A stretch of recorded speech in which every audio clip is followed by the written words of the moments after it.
Essa situação aqui, galera, é tão importante que eu acho que eu tô fazendo o meu terceiro vídeo no canal sobre isso.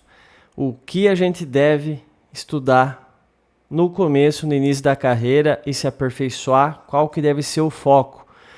Geralmente eu vim aqui e falei sobre algumas coisas mais off-poker, de rotina de estudo, rotina de como estudar. Falei bastante sobre isso. Hoje eu quero mostrar aqui mãos na prática de alunos meus que mandaram para mim analisar jogos deles, e eu vi alguns erros aqui que eu cometia lá nos meus primeiros 3, 5, 10 mil jogos. E esse aqui tem que ser o foco, tá, pessoal? Esse aqui tem que ser o foco e não coisas mirabolantes. Achar que os profissionais eles conseguem vencer muito, eles são muito bons porque eles sabem coisas mirabolantes. É também um pouco, eles sabem algumas coisas a mais, né, que eles vão aperfeiçoando, mas isso só tem como vir com o tempo. Só tem como vir jogando. Então a gente vai ver coisas práticas aqui do que a gente percebe no iniciante que ele erra. Que um aluno então me mandou essa mão, esse rei 8 suited, tá? E ele pediu qual que era a melhor maneira de jogar. E eu vou começar com essa mão, galera, porque essa mão aqui foi a única que ele realmente errou, tá? Mas ele queria escapar. Ele falou, como é que eu escapo dessa situação? Olha que essa situação, coisa complicada. Aqui o EP abriu, o EP2 fletou, chegou nele, deu call com o rei 8 suited, acho bem tranquilo. Aí bate rei 10 e 4, ele deu check, tudo certo, jogou certinho. EP deu check, outro EP deu check também. Dobra o rei. Ele betou aqui, tomou call de EP, tomou call do outro jogador. Veio esse 2. Aí ele dá essa bomba. Galera, não vejo sentido nessa size aqui, tá? Não vejo sentido mesmo. Quando você começa a jogar muito poker, quando você começa a estudar e volumar, com o tempo tu vai aperfeiçoando essa size, esse tamanho de aposta no river. Que o jogo do river, ou do turn e river principalmente, ele é um pouquinho mais complicado em questão de você saber qual sizes usar em quais situações. Então ele não precisa ter foco no início de querer saber, mas aqui qual que é o melhor EV? É o da check, porque eu tomei call de 2 EP, é apostar baixinho e reavaliar se eu levo um raise ou coisa desse tipo, é o dar uma bomba aqui, eu nem estudei essa mão a fundo, eu sei que essa bomba aqui, contra 2 EP que deram call no turn, não é a melhor jogada. Quer dizer que ela tem um EV negativo? Não, talvez até não tenha, mas tem jogadas muito melhores que eu consigo encontrar na minha cabeça. Mas esse não é o foco no início. Ele não deve se preocupar em jogar essa situação aqui. Ué, mas por que não? Cara, quantas vezes vai acontecer durante o teu grind? Tu vai lá jogar 15, 20 torneios lá no teu grind. Quantas vezes vai acontecer a situação de tu enfrentar 2 EP, tu trincar no turn, tá? Porque eles todos deram check no flop, então chegou turn pra você, você betou, veio esse 2 que não mudou absolutamente nada, e você ter que saber qual o tamanho da aposta fazer aqui. Cara, isso às vezes tu vai jogar um mês inteiro, tu vai jogar 500 torneios e uma situação bem parecida com essa aqui não vai acontecer. E o cara tá lá no início preocupado, qual então seria a melhor aposta aqui, o que eu deveria fazer, como eu deveria ter jogado esse river para ter o melhor EV a longo prazo. Velho, sabe, não é o teu foco aqui, velho. Então não se preocupe se tomou um cooler aqui e perdeu a mão. Aqui o cara deu raise nele. Aqui eu já sabia que ele estava perdendo, obviamente. Dava, se pensar bem, dava até para foldar se tu não tá jogando contra um maluco. Porque, cara, isso aqui é nítido que o cara tá lá muito grande, né? Nós temos um kicker bem ruim. Ele pagou aqui, parteu 10-10. Não achei horrível a jogada dele, mas, cara, teria jeito melhor de jogar. Mas vamos lá, vamos falar sobre o foco. Qual que deve ser o foco, então? Galera, o foco do poker, tá? O foco do início, o foco que vocês têm que ter no início, estão lá nos, principalmente quem tá nos seus primeiros 10 mil torneios. É isso aqui, cara. Ué, mas o quê? Cara, pré-flop.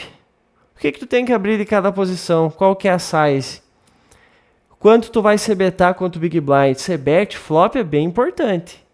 Eu diria que assim, top 5 coisas que você tem que saber, que você tem que prestar atenção, estudar, é C-bet flop, porque tu estudou o pré-flop, você viu quais mãos abrir de cada posição. Muitas vezes tu vai estar jogando fora de posição contra alguém aqui que fletou, que deu call, ou contra o Big Blind. Então, saber a C-bet ou set check, muito importante. E isso aqui é o foco, galera, tá? E vou mostrar o porquê, tá? Ele abriu, rei dama, tudo certo, tá? Big Blind pagou, bate-se flop. Ele betou aqui uma size um pouco mais alta do que seria o perfeito aqui, galera. O perfeito, assim, vamos pegar assim, robô contra robô, teoria, e o que eu acho também que é aqui mesmo explorativo contra o field. Pô, não precisa fazer 2.7 nesse board seco. Pode poupar uma ficha aqui, por exemplo, fazer 1.9, 2. Aí alguém pode ser meio chato, às vezes querer falar, pô, mas cara, tu acha que vai mudar muito assim, eu não saber o certinho aqui, se eu tenho que betar 2.7, ou se é melhor 2.1, ou melhor 1.9? Cara, no longo prazo isso faz muita diferença. Na vida de um profissional que voluma alto, saber as sizes é muito importante. É muito importante quando tu betar 50, não betar 50, betar 1/3, que 1/3 vai ter um EV melhor. Quando 23%, 25%, 20% vai ser um EV melhor que o 33%. Esses ajustes muito específicos você vai aprendendo com o tempo. Mas qual que é o primeiro foco aqui? Bom, saber que tu vai ter que abrir o rei-dama daqui, ok? Com certeza o rei-dama aqui todo mundo sabe, só estou usando exemplo. E que tu tem que se betar nesse flop. O quando tu vai se betar, se é tipo ali 1.9 ou 2.2 ou até 3 aqui daria para betar, não importa muito. Tem EV. O que seria horrível aqui ele fazer, o que seria errado, é ele, por exemplo, betar aqui 4 blinds. Ele betar 4 blinds e meio aqui, betar 5 blinds, betar pot. Check eu também não gosto, ainda ia preferir o check do que betar 5 aqui. 5 eu acho horrível. Mas tipo, dar check aqui nesse flop, tem que betar. Então, esse é o foco. Então, cara, ele betou aqui, vi que tá numa size ok, numa size que tá tudo certo. Pô, jogou bem flop, tá tudo bem. Bateu esse vala, devemos dar a segunda aqui. Pô, eu acho que dá para dar a segunda aqui. Quanto? Cara, geralmente aqui eu acho que o melhor EV vai ser aproximadamente de 40% a 50%. A gente ganhou uma broca, ainda tem muita coisa lá pagando no flop. Então, acho bem ok ele dar o bet aqui. Pode dar check? Pode. Se tivesse dado check aqui já no turn, eu já acharia ok. Pô, ele betou. Que nem eu falei, essa é a melhor size? Não, não é a melhor size. Ele betou aqui próximo de 70%, desculpa. Próximo de 60%. Acho ruim? Não acho ruim, mas não é a melhor coisa para se fazer. Tu tá perdendo um pouco mais de ficha do que precisaria. O 5,5 aqui, 6 faria o mesmo serviço, tá? Aí bateu esse 7, lá o jogador deu check, ele deu check. Ok, jogou bem. Ele jogou da melhor maneira possível, o melhor EV a longo prazo, não. Mas ele sabia que tinha que betar flop, a size foi dentro do ok. Ele betou turn dentro do ok. Ah, beleza, podia betar um pouco menos aqui, faria o mesmo serviço. Ok, mas betou. E aqui, cara, o check tem mais EV do que querer dar win aqui na situação. O jogador lá num board com as, sem flush draw, já deu 2 call, já deu call ali numa aposta até maior no turn do que, por exemplo, a teoria daria. Então, velho, esquece a mão, check, aconteceu, beleza?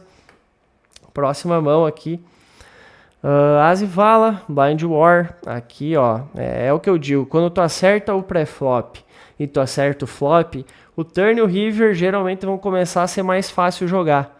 Então por isso que o foco do início é tão importante no pré-flop e no flop, e esse deve ser o foco do início, pré-flop e flop, principalmente c-bet contra big blind, tá? Quando a gente é agressor tem que se betar.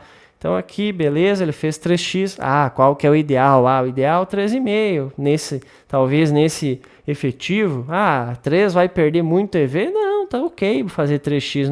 Não vejo assim um problema. 2x eu já vejo. 2x eu já acho muito ruim. 2x, 2x,5, tá? Principalmente com essa mão. Porque, cara, tu vai estar inflando um pote com a mão off, que beleza, é muito forte. mas vai estar facilitando muito a vida do blind lá que tá na tua posição, cara. Então, assim, 3 eu não acho ideal, mas ainda ok, tá? Sabe? Não vou considerar um erro grave, uma coisa que ele tá perdendo dinheiro porque fez 3x. Ah, daí bateu 2, rei 9. Cara, aqui tem 2 maneiras de jogar, tá? Tem a melhor, que eu considero a melhor, nesse efetivo contra o field também, que é dar check. Tu tem uma mão de valor ainda, tal, tu não acertou nada aqui, tá? Tem o bet baixo. Bet baixo é justo aqui, tá? Não vejo problema nenhum. Acho que vai fazer o mesmo serviço contra muitas mãos e tu tem uma mão de valor ainda para jogar o turn river. Mas olha o que ele fez. Betou aqui um meio pote praticamente. Cara, já não gosto, já errou aqui, então deixou de estudar o flop, tá? No pré-flop já não fez a melhor size. Já errou no flop. Aí volto para aquela mão lá do rei 8 e pergunto para vocês: quais situações vão acontecer mais? Você abrir lá uma mão e ter que saber qual que é a size quanto o big blind em determinado flop, que vai acontecer 100 vezes durante teu grind, tá? É tu saber como jogar esse as e vala aqui, small blind contra big, que blind hora é uma coisa que vai acontecer 100 vezes durante teu grind, ou mais, tá? Se tu faz um grind grande. Ou tu saber como jogar da melhor maneira um rei 8 no river contra 2, num turn que tu deu probe e daí bateu um 2 no river que não mudou nada. E qual que é a melhor size para fazer, ou se eu tenho que dar check, ou o que tem que fazer. Que vai acontecer uma vez por mês, talvez. Cara, uma situação, vou dar o meu exemplo, uma situação bem parecida com essa, de eu ter trincado no turn, tá contra 2 EP aqui, EP não, né, porque a mesa tá com menos jogador do TG, eu ter betado o turn 2 ser pagado, cara, eu tenho certeza que essa situação, ou muito parecida com essa, não acontece há pelo menos um mês durante minha carreira. Então, assim, já foi mais de 400 torneios e não aconteceu, tá? Agora, essas duas situações, essa aqui e essa aqui, aconteceram umas, talvez milhares de vezes aí, contando o mês inteiro. Então, da onde que tu tem que focar? No que vai acontecer o tempo inteiro. Então, isso aqui tu tem que estudar, isso aqui é importante, tá? Não satisfeito com ter errado o flop, aí o que eu falei antes? Tu começa a errar flop, o que acontece? Tu começa a se perder turn, tu começa a perder river e nada mais se encaixa. Aí foi lá, não satisfeito, deu mais uma bomba, levou call, aí veio essa dama, deu a bomba, o cara pagou lá e tomou todas dele. Mas ele não perdeu porque blefou o river, ele perdeu porque começou errado, começou pré-flop, não fez a size certa, mas aqui tudo bem, não mudaria nada. Daí no flop começou a inventar aqui com uma mão que não precisa, né? Tomou call, continuou a invenção turn, tá? Então assim, mas veio já lá do flop, primeiramente aqui nesse caso mais importante do flop. Então, bora lá, a última mão sobre isso. Aqui, galera, todo mundo foldou, chegou aqui no hijack e aqui o meu aluno, né, que me mandou as mãos antigas dele, né? A gente estava fazendo uma análise para ver o que ele poderia melhorar e ele mandou a win aqui, o As 10, tá? Cara, eu consigo ver pelo menos 2 formas melhores de jogar esse As 10 off do que dando esse all-in aqui. Pelo menos 2 maneiras melhores, que tem um EV melhor do que dar esse all-in aqui. Aí alguém pode chegar, um cara mais chato, mas tu tá dizendo que um As 10 off não tem EV contra hijack de mandar 22 blinds no torneio Vanilla? Cara, falando abertamente, acho que tem um EVzinho positivo bem ruim, bem fraco, tipo um EV bem na risca, assim, para ser positivo a longo prazo. Mas tem pelo menos 2 maneiras melhor de jogar esse As 10, tá? Pelo menos 2 maneiras, uma delas é o call, tá? Então, assim, fez aqui a única jogada que eu acho assim bem visivelmente ruim. Mas foldar também é ruim? Foldar também é ruim, claro. Não precisa foldar um As 10 contra opening hijack. Mas aí ainda tinha outras 2 jogadas. Ele fez a que menos tinha valor. Então, assim, errou já no pré-flop. Então, errou aqui no pré-flop, jogada vai acontecer várias vezes por grind. Errou aqui no flop, jogada vai acontecer várias vezes por grind, por dia. Errou sizes aqui no flop, no turn, podia ter poupado ficha, beleza. Como eu falei, não chega a ser horrível, mas poderia ter jogado melhor. Errou então flop e turn. E daí aqui a preocupação dele, a mão que ele salvou para me pedir, para me esclarecer, era uma ação que, cara, vai acontecer, às vezes um mês inteiro vai passar, não vai acontecer uma ação assim. Então essa que ele salvou para me pedir, e as outras eu tive que procurar, eu tive que catar, tive que olhar e mostrar. Então beleza, pessoal, foco no início, muito do pré-flop, open de cada posição, saber as c-bets ali, principalmente do flop, para não se perder turn e river, saber, daí com isso já vem tu estudar tribet, tu saber como se defender de tribet, né, porque é tudo pré-flop, e aí, cara, a partir daí você vai avançando e as coisas vão começando a ficar mais claras. Então, GL nas mesas.